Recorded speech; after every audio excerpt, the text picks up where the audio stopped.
Halo sahabat hidup, kembali lagi bersama saya Karina Krisyantia dalam editorial Hidup. Sekarang saya bersama dengan Wakil Pimpinan Redaksi Majalah Hidup, Hasiholan Siagian. Selamat pagi Pak. Selamat pagi Karin. Gimana, apa kabar? Baik Karin. Gimana cuaca? Lebih baik daripada yang kemarin ya Pak? Kelihatannya lebih baik walaupun sedikit agak cemas karena ada Virus corona ya iya, Pak ya? Bapak lagi. khawatir juga? Termasuk yang khawatir? Khawatir sih tidak terlalu, biasa saja karena itu kan pemerintah sudah mengambil langkah-langkah strategis untuk mengatasinya. Cuma memang ada ada orang yang sedikit panik gitu ya. Iya. Bapak pakai masker juga? Apa gimana enaknya? Biasa aja. Biasa aja. Jadi nggak perlu nimbun masker. Nggak perlu nimbun masker juga. Masker harga mahal Pak sekarang. Iya, Pak. jadinya mahal kan. Nggak mau berbagi sama yang lain gitu loh. Iya, benar-benar. Jadi jangan panik ya seharusnya betul. ya. Nah, gimana nih Pak, Sajut kali ini tuh tentang apa di majalah, sajian utamanya? Iya, untuk edisi yang akan terbit besok itu kita akan mengangkat kita mengenang 7 tahun terpilihnya Paus Fransiskus. Oh, sudah 7 tahun ya Pak masa sudah 7 pemerintahannya? tahun, tidak terasa juga Di beliau sudah 7 tahun, tepatnya tanggal 13 Maret yang akan datang. Banyak hal yang sudah dia lakukan ternyata gitu ya. Ya, kita tahu dia melakukan pembaruan di sana-sini.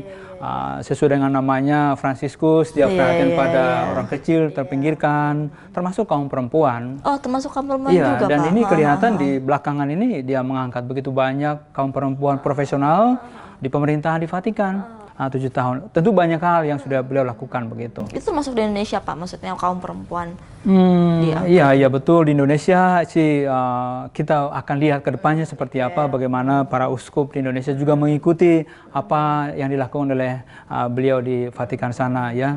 Ya, ada isu-isu yang juga cukup sensitif, misalnya soal pelecehan seksual gitu ya. Kaum perempuan di Indonesia meminta supaya ini juga menjadi perhatian Bapak Paus ini.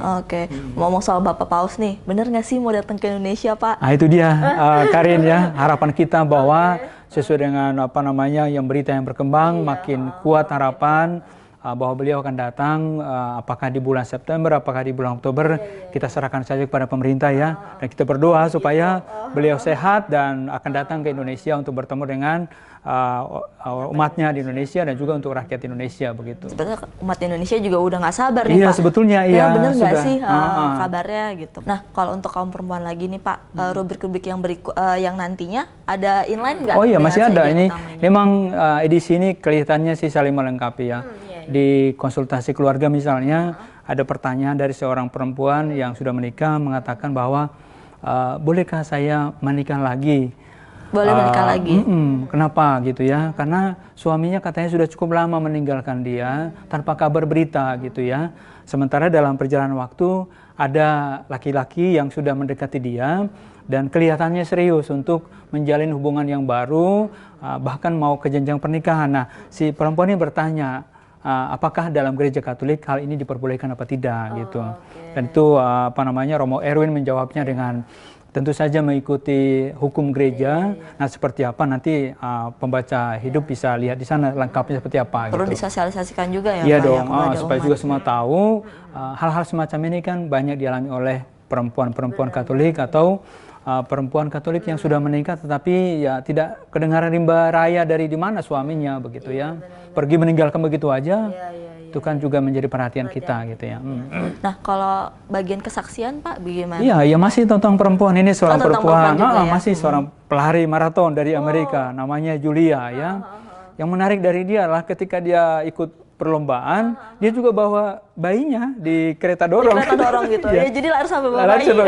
Itu sesuatu yang luar biasa ya, bagaimana dia melihat pekerjaan sebagai ibu rumah tangga, mengejar karir juga sebagai pelari. Lalu kemudian juga tidak melupakan dia sebagai ibu yang merawat anaknya gitu ya. Dan ini sesuatu yang menarik, saya kira bagaimana dia menghayati bahwa bagi Yulia itu berlari bukan sekedar berlari Karin. Dia katakan bahwa dia bersama dengan suaminya selalu mohon perlindungan Bunda Maria, selalu berdoa dan tidak pernah lupa menunaikan kewajibannya untuk mengikuti perayaan Ekaristi. Nanti lihat deh kesaksiannya keren banget Karin. Iya, nah kalau di bagian rubrik kolom nih, setan lagi nggak sih Pak? Enggak ya. Udah. Isu setan kelihatannya sudah agak menurun ya. Tapi kita nggak tahu. Tapi untuk edisi kali ini ada perbincangan serius mengenai puasa. Oh, puasa. Ditulis oleh Pak Widarmono tentang puasa Senin Kemis gitu ya. Iya, Di Indonesia ya sering terjadi ya, sering dilakukan juga puasa Senin Kemis itu. Ternyata dalam tradisi ini sudah lama sebetulnya. Dalam perjanjian lama juga dalam itu sudah berlangsung. Oh, ada di Alkitab berarti? Ada ternyata ada kebiasaan itu, dan itu diulas secara tuntas oleh Pak Widarmono dalam sebuah kolom 2 halaman kali ini. Kalau kolom itu 2 halaman berarti ada sesuatu yang istimewa gitu ya. Jadi Anda jangan sampai ketinggalan untuk bacanya. Ini kan lagi masa Prapaskah, sudah mau mendekati, nanti sudah mau Jumat Agung, mau Paskah dan sebagainya begitu, Karin. Jadi jangan lupa ya bacanya ya. Oke, berarti udah nggak setan lagi ya Pak ya. Oke, nah kalau misalnya renungan mingguan untuk umat nih Pak, minggu ini ada apa minggu? Untuk minggu ini renungan minggu ditulis oleh seorang uskup dari Papua. Monsignor Murwito dari Agats, ya. Beliau mengajak umat Katolik, para pembaca hidup untuk melihat Yesus sebagai pusat dari keberimanan kita.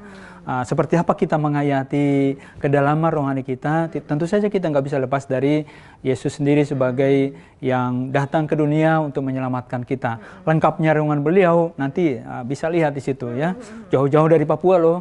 Jadi paket lengkap ya paket kali lengkap, ini ya. Untuk soal isu perempuan, lalu isu masa Prapaskah juga dibahas di sini gitu ya. Oke, nggak sabar sih Pak. Iya. Karin juga pasti belum lihat majalahnya ya. Belum. Ini Karin majalahnya ini akan terbit pada hari Selasa besok. Tanggal 10 Maret. Ini majalahnya, covernya menarik ya. Covernya juga Iya, itu ada Paus bersama para suster gitu ya. Itu juga simbol bagaimana Paus ini memberi perhatian kepada kaum perempuan. Mungkin tidak lengkap, memang ada perempuan yang awam, tapi ini para suster mengerubuti dia gitu ya. Iya. Nah, sahabat hidup, jangan lupa miliki Hidup edisi 11 yang akan terbit pada tanggal 10 Maret 2020. Dan itu akan didistribusikan di seluruh Indonesia. Dan jangan lupa untuk subscribe, like, share, dan komen channel Hidup TV. Akhir kata, saya Karina Krisyantia bersama Bapak Hasi Holan Siagian undur diri. Sampai bertemu di episode selanjutnya.